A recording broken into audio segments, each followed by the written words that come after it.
রানুদি, আজকে তোমাকে নিয়ে একটা প্রাঙ্ক ভিডিও করব।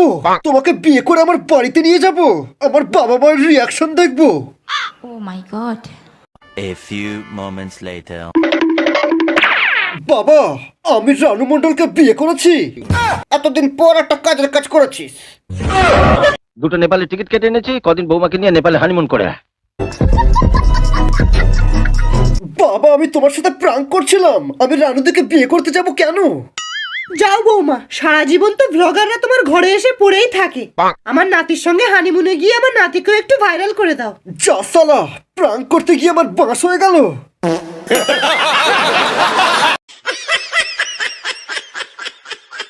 এটাই হচ্ছে সবচেয়ে দামি রাজা বিড়ি। আমি জানি আপনার পটি ঠিক মতো ক্লিয়ার হচ্ছে না বলেই আপনি এই বিড়িটা খুঁজছেন, আর শুধুমাত্র আমিই জানি এই বিড়িটা কোথায় পাওয়া যায়। তার মানে আপনিও হাঁকতে হাঁকতে বিড়ি টানেন? সেটা এই মুহূর্তে আপনার না জানলেও চলবে। বাবা।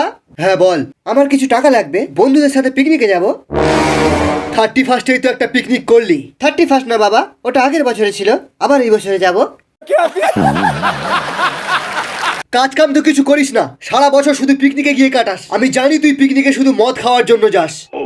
ওই বন্ধুরা একটু খাইয়ে দেয়, তুমি টাকা দেবে হ্যাঁ কি না? 1 টাকাও দেবো না পিকনিকের জন্য। ঠিক আছে, দরকার নেই তোমার টাকার, আমি তাও পিকনিক করব। কোথায় করবি? আমাদের ছাদে করব।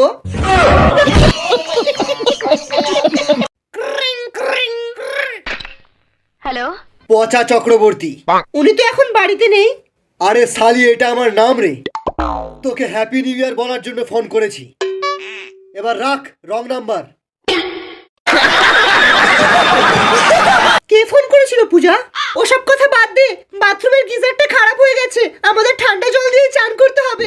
ও মাই গড, সাইকেলের রড। আমি জল গরম করেছি, আমি আগে চান করে আসি। না, আমি আগে চান করব। पहली फुर्सत में निकल। গরম জলে চান তো আগে আমি করব, আধ ঘন্টা পরে আয়।